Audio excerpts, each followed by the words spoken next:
ನಮಸ್ಕಾರ ಮೇಡಮ್. ತಮ್ಮ ಹೆಸರು ಮೇಡಮ್? ರಾಧಿಕಾ ಆನಂದ್. ರಾಧಿಕಾ ಆನಂದ್. ತಾವು ಯಾವ ಗ್ರಾಮ ಪಂಚಾಯತಿ ಸದಸ್ಯರಾಗಿರುವಂಥದ್ದು ಮೇಡಮ್? ತಿಪ್ಪೇನಹಳ್ಳಿ ಗ್ರಾಮ ಪಂಚಾಯತಿ. ತಿಪ್ಪೇನಹಳ್ಳಿ ಗ್ರಾಮ ಪಂಚಾಯತಿ. ಇದೇ ಮೊದಲನೇ ಬಾರಿನಾ ಮೇಡಮ್? ಇದೇ ಮೊದಲನೇ ಬಾರಿ. ಸರ್ ನಮಸ್ಕಾರ. ತಮ್ಮ ಹೆಸರು ಸರ್? ಆನಂದ್. ಆನಂದ್ ಅಂತ. ಸರ್, ಈಗ ಮೇಡಮ್ ಅವರು ರಾಜಕೀಯ ಬರೋ ಮುಂಚೆ ಒಬ್ಬ ಗೃಹಿಣಿಯಾಗಿದ್ದವರು. ಯಾವ ರೀತಿ ಒಂದು ರಾಜಕೀಯಕ್ಕೆ ತರಬೇಕು ಅಂತ ಅನಿಸ್ತು ಸರ್ ತಮಗೆ? ಏನೋ ಊರು ಅಭಿವೃದ್ಧಿ ಮಾಡಬೇಕು, ಜನರಲ್ಲಿ ಸ್ವಲ್ಪ ಇಂಪ್ರೂವ್ಮೆಂಟ್ ಮಾಡಬೇಕು, ಸ್ವಲ್ಪ ರಾಜಕೀಯದಲ್ಲಿನೇ ಇರೋಣ ಅಂತ, ಸ್ವಲ್ಪ ಅಭಿವೃದ್ಧಿ ಮಾಡೋಣ ಅಂತ ಬಂತು. ಕಾರ್ಯಕ್ರಮಗಳನ್ನು ಕೆಲವು ಊರಲ್ಲಿ ಕಾಂಕ್ರೀಟ್ ರೋಡ್ ಇವೆಲ್ಲ ಗಲೀಜಾಗಿತ್ತು, ಅದೆಲ್ಲ ಹಾಕ್ಸಿದ್ವಿ. ಬಚ್ಚೇಗೌಡರು MLA ಆದಾಗ ಅದೆಲ್ಲ ನಾವೇ ನಿಂತ್ಕೊಂಡು ಕೆಲಸ ಮಾಡಿದ್ದು. ಅಂಗನವಾಡಿ ಸ್ಕೂಲ್ ಇರಲಿಲ್ಲ, ಅದು ನಾವೇ ಮಾಡಿದ್ದು. ಈಗೆಲ್ಲ ಇಂಪ್ಲಿಮೆಂಟ್ ಮಾಡೋಣ. ಮುಂಚೆ ಇದ್ದದ್ದು ನಮ್ಗೆ ಏನು ಕೆಲಸ ಮಾಡಿರಲಿಲ್ಲ, ಅದಕ್ಕೆ ಸರಿ ಮಾಡೋಣ ಅಂತ ಪ್ರಯತ್ನ ಪಟ್ಟು ನಾವು ಗೆಲ್ಲಿಸ್ಕೊಂಡು ಕೆಲಸ ಮಾಡೋಣ ಅಂತ. ಸರ್, ನಿಮ್ಮ ಕುಟುಂಬದಲ್ಲಿ ಮೇಡಮ್ ಅವರೇ ಫಸ್ಟ್ ರಾಜಕೀಯಕ್ಕೆ ಬಂದಿರುವಂಥದ್ದು ಅಥವಾ ನೀವು ಸಹ ಇದ್ರಾ ಅಥವಾ ಬೇರೆ? ನಮ್ಮ ದೊಡ್ಡಪ್ಪ ಅವರ ಮೆಂಬರ್ ಆಗಿ ಮತ್ತೆ ಚೇರ್ಮನ್ ಆಗಿದ್ರು.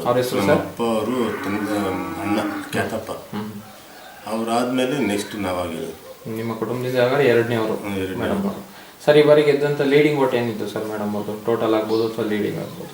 ಫಸ್ಟ್ ನಮ್ಮ ತಿಪ್ಪೇನಹಳ್ಳಿ ಪಂಚಾಯತಿಗೆ ಲೀಡಿಂಗ್ ನಮ್ಮದು 800 ಚಿಲ್ಲರೆ ನಮ್ಮದೇ ಲೀಡಿಂಗ್, ಹೈಯೆಸ್ಟ್ ಲೀಡಿಂಗ್ ಪಂಚಾಯತಿಗೆ. ಸರ್, ತಮ್ಮನ್ನು ಯಾವ ಪಕ್ಷದಲ್ಲಿ ಗುರುತಿಸ್ಕೊಂಡಿರುವಂತೆ ಸರ್? ನಾವು ಮುಂಚೆಯಿಂದನೂ JDS, ಕುಮಾರಸ್ವಾಮಿ JDS, ಇವಾಗೂ JDS. ನಾವು ಯಾವುದು ಪಕ್ಷಕ್ಕೂ ಯಾವುದು ಬದಲಾವಣೆ ಮಾಡಿಲ್ಲ. ನಾವು ನಮ್ಮ ತಂದೆ ಕಾಲದಿಂದ JDS. ಸರ್, ತಮ್ಗೆ ಎಷ್ಟು ವರ್ಷ ರಾಜಕೀಯ ಒಡನಾಟ ಸರ್, ತಮಗಾಗಲಿ ಅಥವಾ ಮೇಡಮ್ ಅವ್ರಿಗಾಗಲಿ?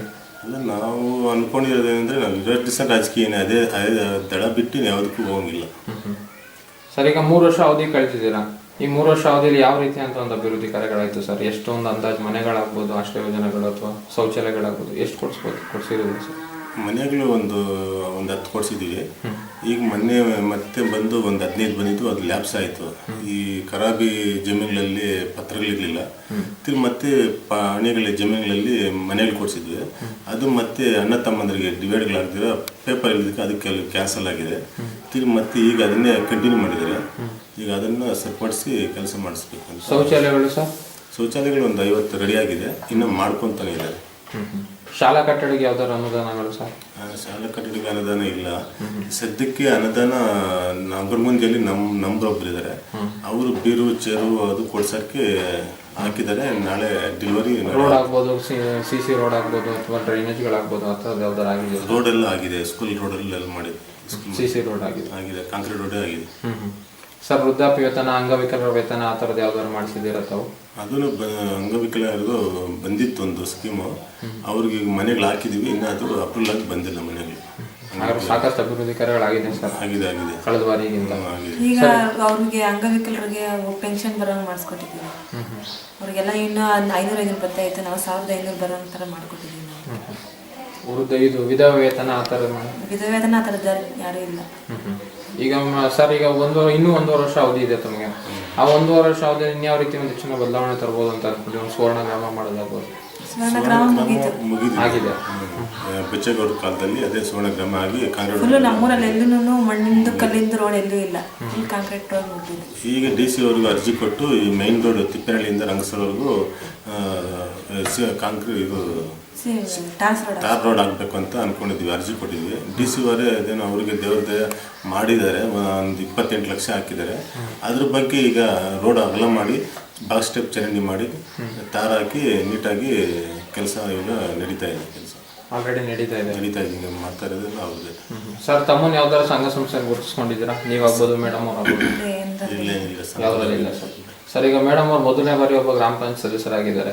ಇದೇ ರೀತಿ ಒಂದು ಮೇಲಿನ ಚುನಾವಣೆಗೆ ತಾಲೂಕು ಮಟ್ಟದಲ್ಲಾಗಲಿ ಅಥವಾ ಜಿಲ್ಲಾ ಮಟ್ಟದಲ್ಲಿ ಸ್ಪರ್ಧಿಸಬೇಕು ಅಂತ ಅಂದ್ಕೊಂಡಿದ್ದೀರಾ ಸರ್? ಕ್ಯಾಟಗರಿ ಬಂದರೆ ಹಾಕಿ ಹಾಕ್ತೀವಿ. ಕ್ಯಾಟಗರಿ ಬಂದರೆ ಸರ್, ತಮಗೆ ರಾಜಕೀಯ ಗುರುಗಳು ಅಂತಾರೆ ಇದ್ದಾರೆ ಸರ್? ಇದ್ದಾರೆ, ಆದರೆ ಬಿಟ್ಟು ನಮಗೆ ಮುಂದೆ ಯೋಚನೆ ಹೇಳೋಕ್ಕಾಗೋದಿಲ್ಲ. ಮುಂದಿನ ಯೋಚನೆ ಅಂದರೆ ಮತ್ತೆ ನೋಡೋಣ, ಕ್ಯಾಟಗಿರಿ ಬರಬೇಕು, ಮತ್ತೆ ಇಲ್ಲ ಸೀಟ್ ಸಿಗಬೇಕಂತ ಗುರಿ ಇರಬೇಕು. ಅದೇನು ಗುರಿ ಗೊತ್ತಾಗಲಿಲ್ಲ ಅಂದರೆ ಏನು ಮಾಡೋಕ್ಕಾಗಲ್ಲ. ಅಲ್ಲ, ನೀವು ಯಾರ್ದಾರು ರಾಜಕಾರಣಿಗಳ ಮಾರ್ಗದರ್ಶನದಲ್ಲಿ ನಡೀತಾ ಇರುವಂಥದ್ದು ಅವ್ರ ಹೆಸರು ಹೇಳಕ್ಕೆ ಇಷ್ಟಪಡ್ತೀರಾ? ನಿಮ್ಮ ಬೆನ್ನೆಲುಬಾಗಿ ನಿಂತಿರುವಂಥ ರಾಜಕಾರಣಿಗಳು ಇದ್ದಾರೆ ಸರ್? KV ಬಚ್ಚೇಗೌಡರು ಇದ್ದಾರೆ, KV ನಾಗರಾಜ್ ಅವರು ಇದ್ದಾರೆ, ಮುನೇಗೌಡರು ಇದ್ದಾರೆ. ಇನ್ನು ಸುಮಾರು ಈ ಸಂದರ್ಭದಲ್ಲಿ ಅವ್ರಿಗೆಲ್ಲ ಏನು ಹೇಳಕ್ಕೆ ಇಷ್ಟಪಡ್ತೀರಾ ಸರ್? ಅವ್ರ ಮುಖಾಂತರ ನಾವು ನಂಬರ್ಸ್ ಆಗಿರೋದು, ಇಲ್ಲಿ ರಾಜಕೀಯಕ್ಕೆ ಬಂದಿರೋದು ನಾವು ಅವರಿಂದನೇ, ನಂಬರ್ ಆಗಿರೋದು ಅವರಿಂದನೇ. ಆದರೆ ಅಭಿವೃದ್ಧಿಗಳು ನಾವು ಹೇಳಿದ್ದಕ್ಕೆಲ್ಲನೂ ಊರಲ್ಲೆಲ್ಲ ಸುವರ್ಣ ಗ್ರಾಮ ಮಾಡಿದ್ದಾರೆ. ಸುವರ್ಣಗ್ರಾಮಲ್ಲಿ ಬಿಲ್ಡಿಂಗ್ ಸ್ಕೂಲ್ ಇರಲಿಲ್ಲ ಅಂಗನವಾಡಿಗೆ, ಅದೆಲ್ಲ ಅವರೇ ವ್ಯವಸ್ಥೆ ಮಾಡಿಕೊಟ್ಟು ಕೆಲಸ ಮಾಡಿಕೊಟ್ಟಿರೋದು. ಅವರು ನಮ್ಮ ಅವ್ರ ಬೆನ್ನಿಂದಗಡೆ ನಾವು ಇರೋದು ಈಗ. ಅವರು ಹೇಳಿದ್ದಕ್ಕೆಲ್ಲ ಮಾರ್ಗದರ್ಶನ ನಡ್ಕೊಂಡು ಹೋಗ್ತಾ ಇದ್ದೀವಿ. ಸರ್, ಕಡೆಯದಾಗಿ ನಿಮ್ಮ ಉಳಿದ ಪಂಚಾಯತಿ ಸದಸ್ಯರೆಲ್ಲ ಏನೊಂದು ಕಿವಿ ಮಾತಾಡಕ್ಕೆ ಇಷ್ಟಪಡ್ತೀರಾ? ಯಾವ ರೀತಿ ಒಂದು ಪಂಚಾಯತ್ ಈಗ ಏನಂತಾರೆ ಅಂದರೆ, ಊರಲ್ಲಿ ಹಿಂದೆ ನಂಬರ್ಗಳಿದ್ರೆ ಏನು ಕೆಲಸ ಮಾಡಿಲ್ಲ. ಈಗ ಸಾಕಷ್ಟು ಕೆಲಸಗಳೆಲ್ಲ ಮಾಡಿಕೊಟ್ಟಿದ್ದಾರೆ, ಮನೆಗಳು ಹಾಕಿದ್ದಾರೆ, ಬಾಕ್ಸ್ ಸ್ಟೆಪ್ ಚರಂಡಿ ಆಗಿದೆ, ಕಾಂಕ್ರೀಟ್ ಆಗಿದ್ದಾರೆ. ಯಾರು ಮಾಡಿರಲಿಲ್ಲ. ಈಗ ಊರು ಒಂಥರ ನೋಡೋಕ್ಕೆ ಅಂದ ಇದೆ, ಪರವಾಗಿಲ್ಲ. ರಾಧಿಕಾ ಅವರು ನಂಬರಾದ್ಮೇಲೆ ಚೆನ್ನಾಗಿ ಕೆಲಸ ಮಾಡಿದ್ದಾರೆ ಅಂತ ಅನಿಸ್ತಾ ಇದೆ. ಒಂದು ಮಾದರಿ ಗ್ರಾಮ ಮಾಡಿದ್ದಾರೆ ಅಂತ ಅನಿಸ್ತಾ ಇದೆ. ಸರ್, ಈಗ ಮೇಡಮ್ ಅವರು ಈ ಸ್ಥಾನಕ್ಕೆ ಬರ್ಬೇಕಾದ್ರೆ ನಿಮ್ಮ ಗ್ರಾಮದ ಪ್ರತಿಯೊಬ್ಬ ಜನತೆನೂ ಕಾರಣ. ಅವರು ಅತ್ಯಮೂಲ್ಯವಾದ ಮತಗಳು ನೀಡಿ ಮೊದಲನೇ ಬಾರಿ ಗ್ರಾಮ ಪಂಚಾಯತ್ ಸದಸ್ಯರಿಗೆ ಆಯ್ಕೆ ಮಾಡಿದ್ದಾರೆ ಮೇಡಮ್ ಅವ್ರನ್ನ. ಈ ಸಂದರ್ಭದಲ್ಲಿ ನಿಮ್ಮ ಗ್ರಾಮದ ಜನತೆಗೆ ಮತ ಹಾಕಿ ಗೆಲ್ಲಿಸಿದಂಥ ಮತ ಬಾಂಧವರಿಗೆ ಏನು ಹೇಳಕ್ಕೆ ಇಷ್ಟಪಡ್ತೀರಾ? ಊರೆಲ್ಲ ಇಷ್ಟಪಟ್ಟಿದ್ದಾರೆ, ಇರೋದ್ರಲ್ಲಿ ಪರವಾಗಿಲ್ಲ, ಕೆಲಸ ಚೆನ್ನಾಗಿ ಮಾಡಿದ್ದಾರೆ. ನೆಕ್ಸ್ಟು ಆದ್ರೂ ಅವ್ರನ್ನೇ ನಿಲ್ಲಿಸ್ಬೇಕಂತ ಜನಗಳು ಭಾವನೆ ಬರ್ತಾ ಇದೆ. ಮೇಡಮ್, ನೀವೇನು ಹೇಳಕ್ಕೆ ಇಷ್ಟಪಡ್ತೀರಾ ನಿಮ್ಮ ಗ್ರಾಮದ ಜನತೆಗೆ?